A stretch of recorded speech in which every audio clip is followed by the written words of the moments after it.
मैं हूं सत्येंद्र व्यंजन। जनचौक अपडेट में आपका स्वागत है।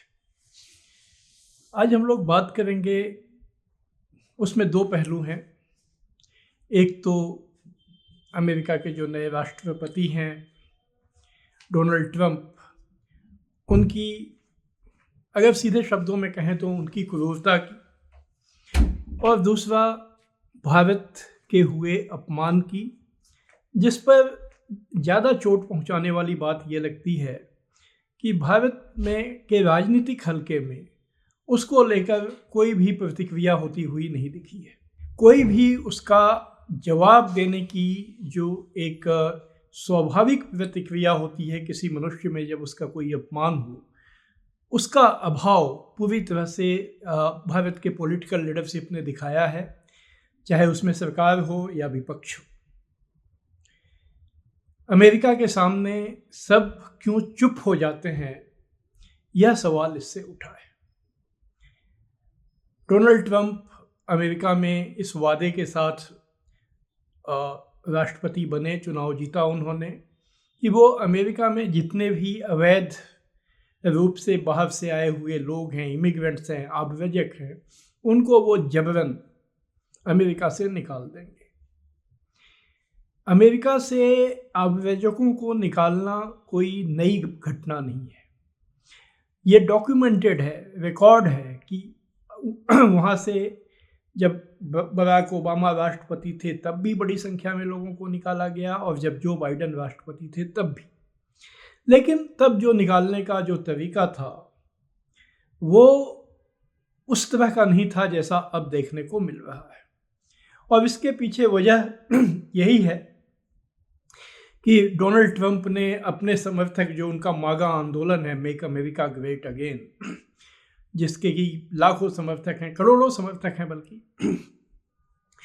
उनके भीतर ये जो इमिग्रेंट्स हैं, बाहर से आए हुए लोगों को लेकर इतनी नफरत भरी है, इस मुद्दे को उठाकर लोगों को गोलबंद किया है, इनके बारे में दुष्प्रचार किया है।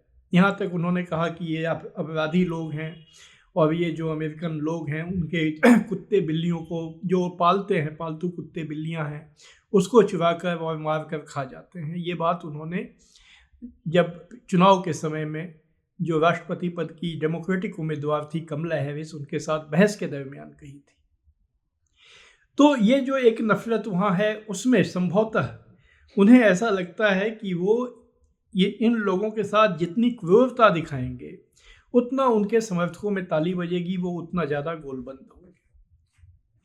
तो खैर वो दिखा रहे हैं। उन्होंने अलग अलग देशों के लोगों को सैनिक विमान में, जिनमें ज़्यादातर साजो सामान ढोए जाते हैं, वैसे विमानों में ये जो उन देशों के जो अवैध नागरिक अमेरिका में हैं उनको भर भर के उन्होंने भेजना शुरू किया राष्ट्रपति बनते ही।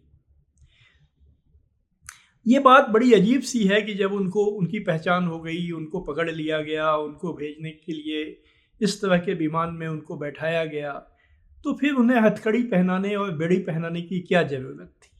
जाहिर है ये हथकड़ी और बेड़ियाँ इसीलिए पहनाई गई ताकि ये सारी कार्रवाई कितने क्रूर ढंग से की गई, इसका मैसेज वो अपने समर्थकों को दे सकें और उन्हें एक सेटिस्फैक्शन दे सकें कि जिसे उन्होंने जिन लोगों को अपराधी कहकर, खूंखार अपराधी कहकर, जिनके खिलाफ उनकी भावनाओं को गोलबंद किया है, उसको वो सजा दे रहे हैं।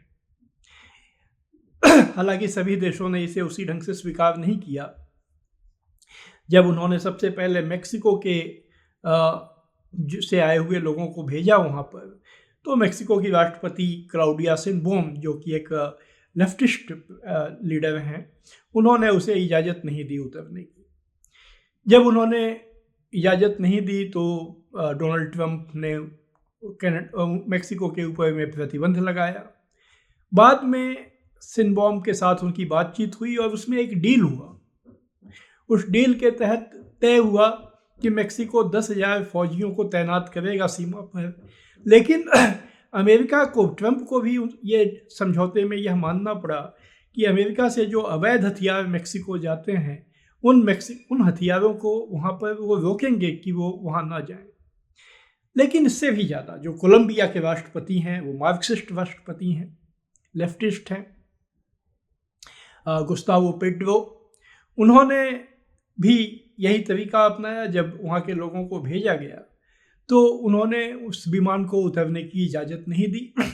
ट्रंप ने अपना उस पर गुस्सा दिखाया, तुरंत कोलंबिया से आने वाले जो आयात सामान होता है उस पर 25% टैरिफ लगाने का ऐलान कर दिया। जवाब में कोलंबिया ने भी 25% टैरिफ लगा दिया। और कोलंबिया के राष्ट्रपति ने कहा कि अगर हमारे देश के लोग किसी भी देश में अवैध रूप से रह रहे हैं तो हम उनको वापस लाएंगे। हम ये नहीं कहते कि हमारे लोग जाकर के वहाँ रहें, ये कोई अच्छी बात है या ये कोई ऐसी चीज़ है जिन लोगों को निकालने का अधिकार अमेरिका को नहीं है, क्योंकि कोई भी देश अगर वहाँ कोई अवैध लोग ढंग से घुस कर रहते हैं तो उसे अधिकार है कि वो निकाल सकता है। लेकिन कोलंबिया के राष्ट्रपति ने कहा कि आप उसे इस तरह से नहीं निकाल सकते कि आप उन्हें हथकड़ी पहनाकर, बेड़ियाँ पहनाकर जहाज विमान में भर के, सैनिक विमान में भर के भेज दें।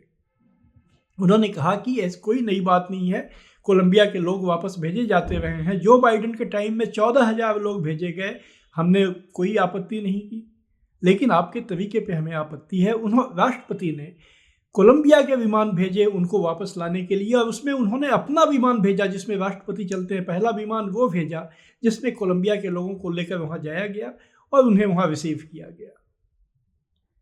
अब हम ये अगर देखें, कल चूंकि भारत में पहला विमान अमेरिका से 104 लोगों को लेकर आ गया और फिर इनके साथ भी वही व्यवहार हुआ।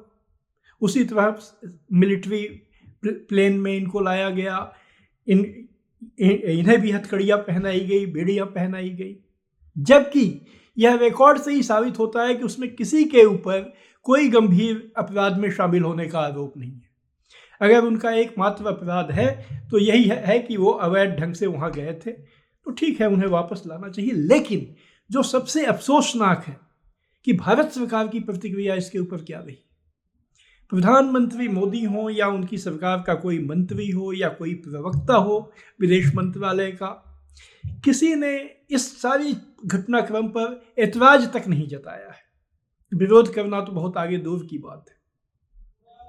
और इसके बावजूद प्रधानमंत्री 13 फरवरी को मिलने जा रहे हैं डोनाल्ड ट्रंप से। यह क्या भारत में कोई आत्मसम्मान की भावना लोगों के भीतर नहीं बची है? क्योंकि इससे बड़ा अपमान क्या होगा कि भारत के लोगों को वहां से कोई यहाँ पर इस ढंग से भेजा जाए। इसलिए कि अंतर्राष्ट्रीय कुछ कानून हैं, कुछ मान्यताएं हैं कि एक ह्यूमन राइट्स हैं, अपराधियों के भी अधिकार होते हैं। आप उनके साथ मनमाना व्यवहार नहीं कर सकते। अगर उनका अपराध है और वो निकालना चाहते हैं तो उसके जो बने बनाए तौर तरीके हैं उसके हिसाब से उनको भारत वापस लाना चाहिए। ये तो किसी का तर्क नहीं हो सकता है कि अवैध ढंग से जो लोग वहाँ चले गए हैं भारतीय, उनको वहाँ वहीं रहने का अधिकार है। उनको अधिकार नहीं है।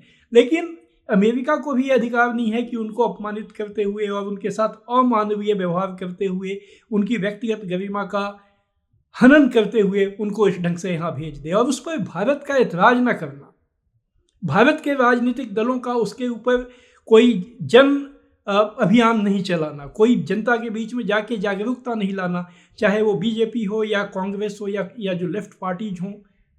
ट्वीट कर देना तो कहीं किसी ने ट्वीट कर दिया, वो तो कोई विरोध जताना नहीं हुआ। सवाल बहुत गंभीर सवाल है कि अमेरिका के आगे चाहे पक्ष हो या विपक्ष उसकी घिघी क्यों बंध जाती है। और दूसरा एक और बड़ा सवाल इससे जुड़ा हुआ है कि भारत में लोगों की हताशा क्यों इस तरह से बढ़ रही है कि किसी भी रूप में वो कहीं विदेश में जाके बसना चाहते हैं। जो खबरें आई हैं कि बहुत से लोग डंकी रूट से गए, 50 लाख 55 लाख रुपए उन्होंने एजेंटों को दिए, उन्होंने अपनी संपत्तियां बेची, खेत बेचे उनके माता पिता ने, और उसके लिए पैसा जुटाकर उनको दिया। अगर 50-55 लाख रुपए आपके पास हैं तो आप भारत में ही कोई कारोबार कर लें, अपने माहौल में सम्मान के साथ यहाँ जिएं। यह भरोसा क्यों टूट गया है देश में? यह देश में यह दुर्दशा क्यों हुई है?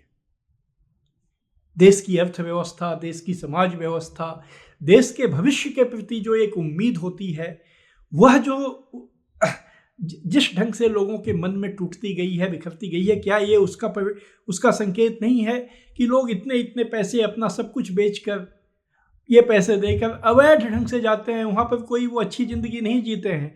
जो अवैध लोग से गए, अवैध ढंग से गए, उन्हें वहाँ कोई अधिकार नहीं मिला होता है। वो पुलिस के पास नहीं जा सकते अगर उनको किसी ने मार पीट दिया, गाली दे दी तो। और वो जहाँ काम करते हैं वहाँ उनका शोषण होता है, उनको न्यूनतम मजदूरी भी नहीं दी जाती है।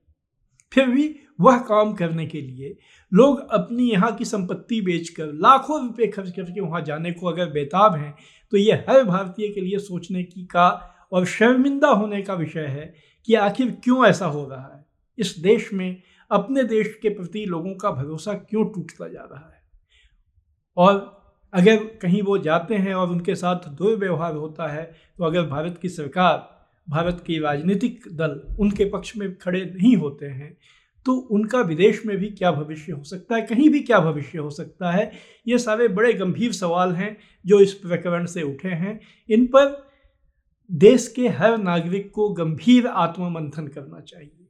मुझे राजनीतिक वर्ग के लोग करेंगे इसकी तो मुझे कोई उम्मीद नहीं है, लेकिन कम से कम देश के नागरिक जिनका विवेक जिंदा है, जिनका आत्मसम्मान की भावना जीवित है, उन्हें इस बारे में अवश्य सोचना चाहिए।